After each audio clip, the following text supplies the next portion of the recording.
Let me tell you something. Everyone sees the highlights reel. They see the stage, the founding announcement. They see the Instagram post. They see the smile. What they don't see is the clock ticking. What they don't see is the silent panic at 2 a.m. in the morning. What they don't see is the founder staring at the ceiling, whispering, "How much longer can I carry this?" Today, we are talking about something most leaders will never admit publicly. We are talking about what founders are desperate for. Not what they post, not what they pitch, not what they pretend, but what's really happening behind the scenes. Because here's the truth. They can keep going, but not indefinitely. Let's start here. Cash. Because when money gets tight, everything gets loud. See, when the bank account is full, you're strategic. When the runway is shrinking, you are spiritual. And you're calculating burn rate like it's oxygen. You start asking questions like, do we hire that engineer? Do we cut the marketing? Do we raise at a lower valuation? Do we take the bridge round and lose leverage? And every decision has a cost. There is no safe option anymore. There is just bleed slowly or cut deep. And here is what people don't understand about cash runway. It is not just smart, it is identity.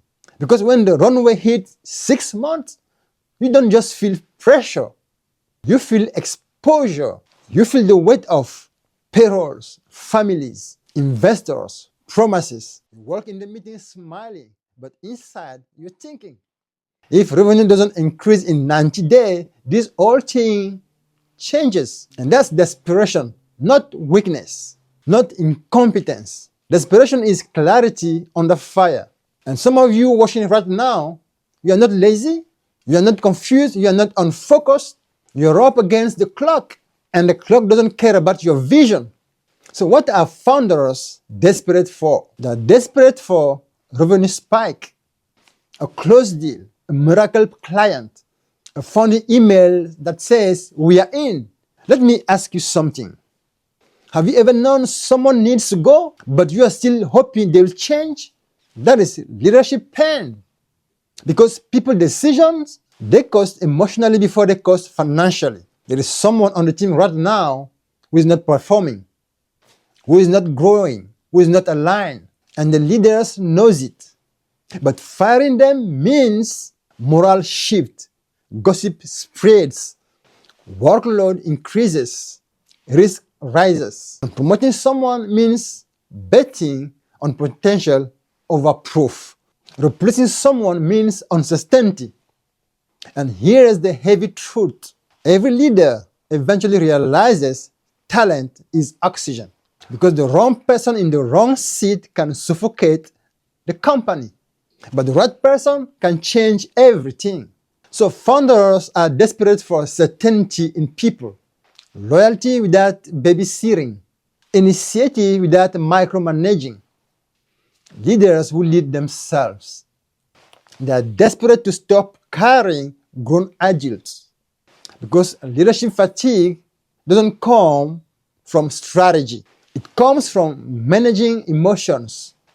And some of you are not overwhelmed by work, you're overwhelmed by the people. And you know something has to shift. But you also know once you make that decision, there is no undo. That's pressure. That's responsibility. That's the thread they're hanging on. Let's talk about the fork in the road. Have you ever been in a position where every decision is expensive?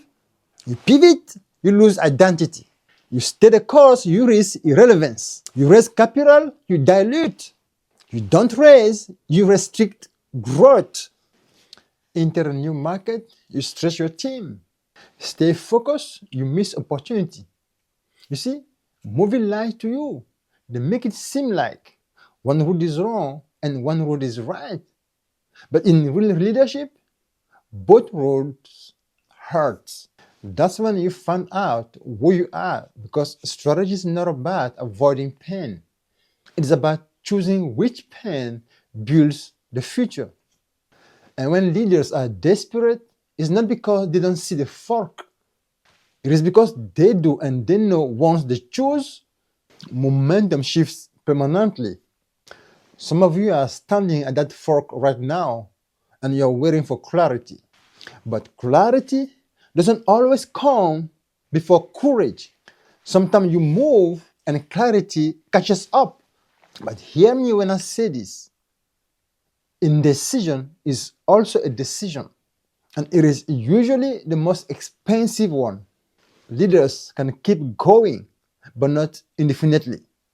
This one right here is where leaders lose sleep, because reputation takes years to build and minutes to fracture.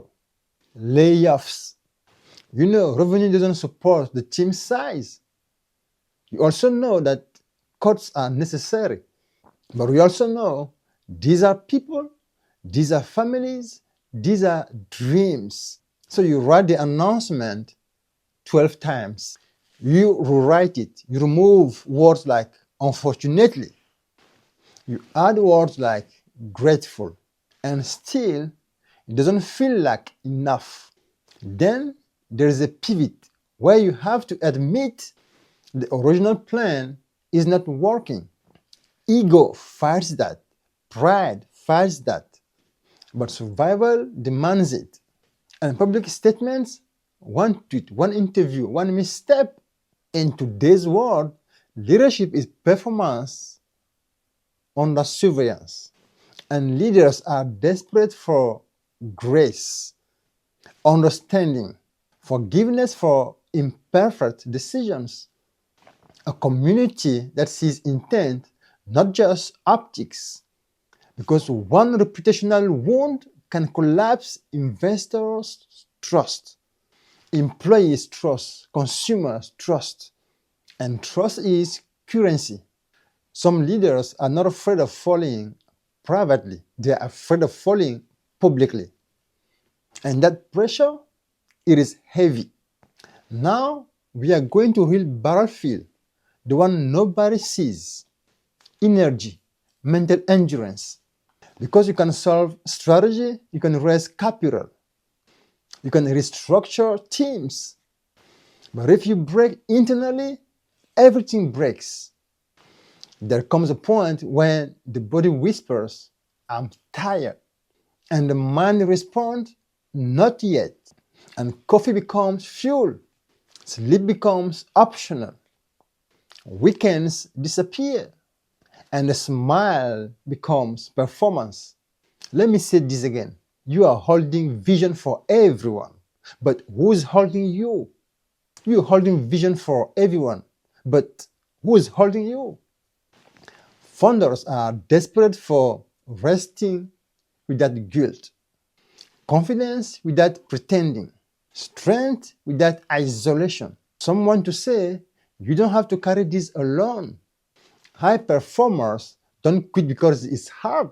They quit because they're empty. And emptiness is silent. No alarm goes off. No investor calls it out. No board meeting detects it. But inside, the fire flickers. Founders can keep going, but not indefinitely. Desperation is not weakness. It is the space between capacity and collapse. It is the moment where you are strong but stretched, brave but bleeding, committed but questioning. And here is what separates those who rise from those who retreat. They don't deny the desperation. They face it. They say, yes, the runway is tight. Yes, the team needs restructuring.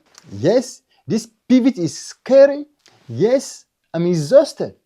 And then they ask, what must I become to survive this level? Because every new level demands a new identity. You cannot solve next level problems with last level thinking. If this message is for you, hear me clearly. You are not weak because you feel pressure. You are not failing because you feel fear. You are not incapable because you are tired. You are human, carrying uncommon responsibility. But listen to me carefully. You can keep going, but not indefinitely.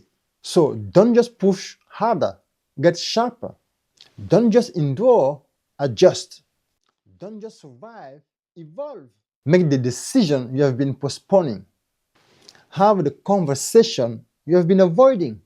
Choose the route you have been circling. Protect your energy like it funds the company, because it does. And understand this: pressure doesn't destroy visionaries. Silence does, isolation does, indecision does. So step up, stand firm, and remember, the clock may be ticking, but you are still in control of the next move. And sometimes, one bold move made in clarity under pressure changes everything. You can keep going, but don't wait until you can't.